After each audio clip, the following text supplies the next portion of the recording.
اللہ الرحمن الرحیم۔ احادیث مبارکہ میں دعا مانگنے کی بہت زیادہ فضیلت آئی ہے، اور حضرت صلی اللہ علیہ وسلم نے ارشاد فرمایا ہے الدعاء مخ العبادہ، دعا ہر عبادت کا مغز ہے۔ اور اللہ تعالیٰ نے قرآن مجید میں بھی فرمایا ہے کہ میں تمہارا رب ہوں، ادعونی، مجھ سے دعا مانگو، استجب لکم، میں تمہاری دعاؤں کو قبول کروں گا۔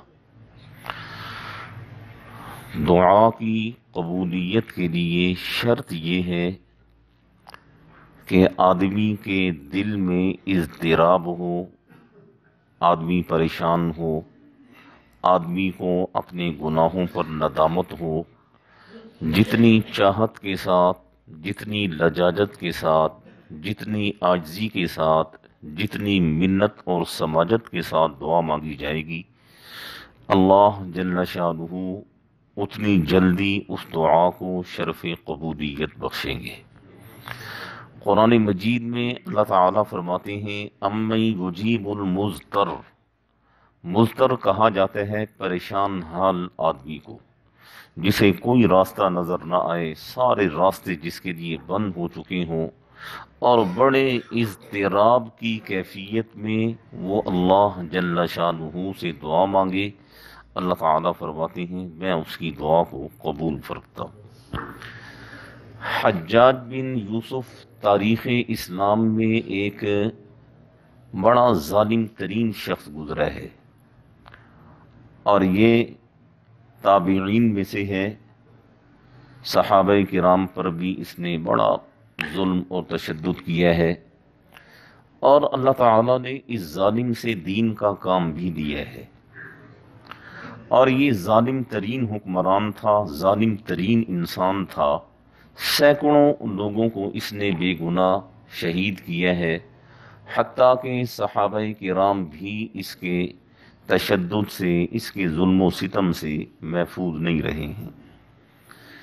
یہ ایک دفعہ بیت اللہ شریف کا طواف کر رہا تھا، اور طواف کا جب اس کا پہلا چکر مکمل ہونے کو تھا تو اس نے کیا دیکھا کہ ایک نابینا شخص بیٹھا ہوا ہے بیت اللہ کے بالکل قریب، اور وہ دعا مانگ رہا ہے۔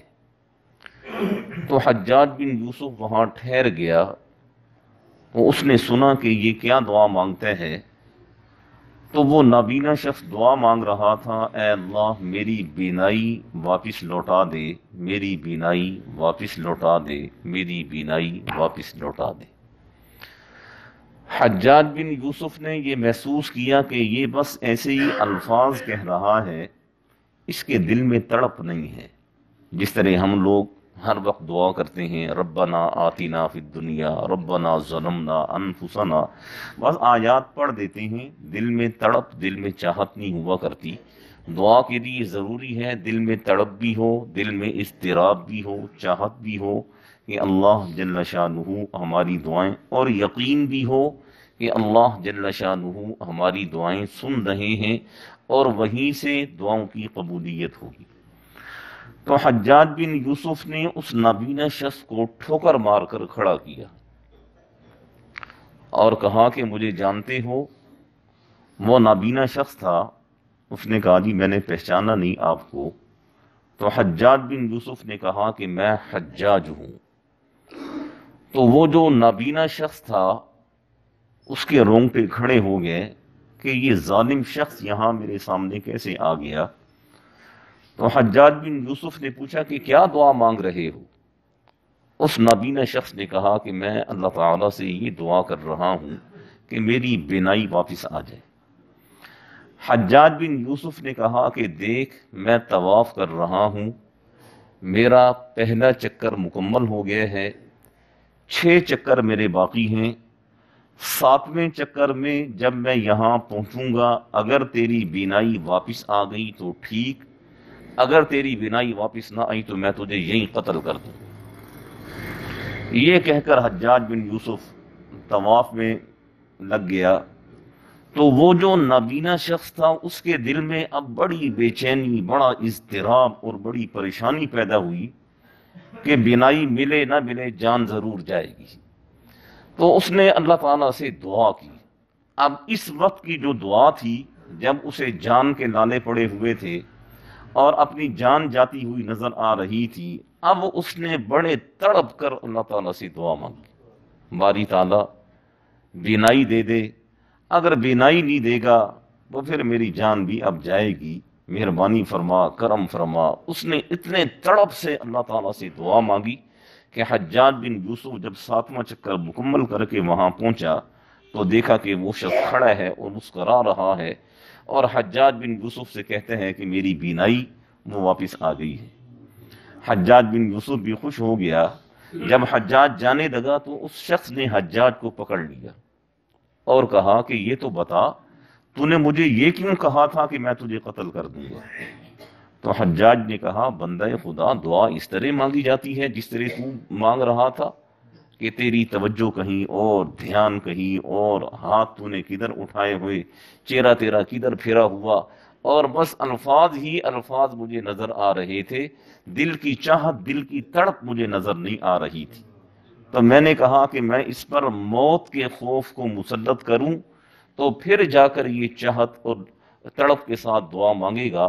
میں نے تجھے موت کا خوف دلایا، پھر تو نے تڑپ کر دعا مانگی، تو دیکھ اللہ تعالیٰ نے تیری دعا کو کیسے قبول کیا ہے۔ تو دعا کی قبولیت کے لیے تڑپ کا ہونا ضروری ہے، دعا کی قبولیت کے لیے چاہت کا ہونا ضروری ہے۔ جس ذات سے ہم دعا مانگتے ہیں اس ذات کا اعلان ہے، اقرب الیہ من حبل الورید، میں تمہاری شہرگ سے بھی زیادہ قریب ہوں۔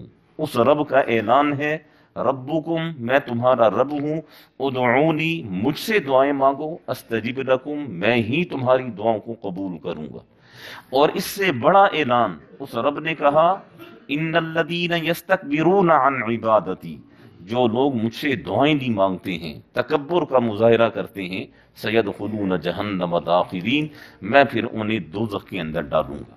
تو اس لیے دعائیں ضرور مانگا کریں، لیکن طلب کے ساتھ، چاہت کے ساتھ، کوڑن کے ساتھ دعائیں مانگیں۔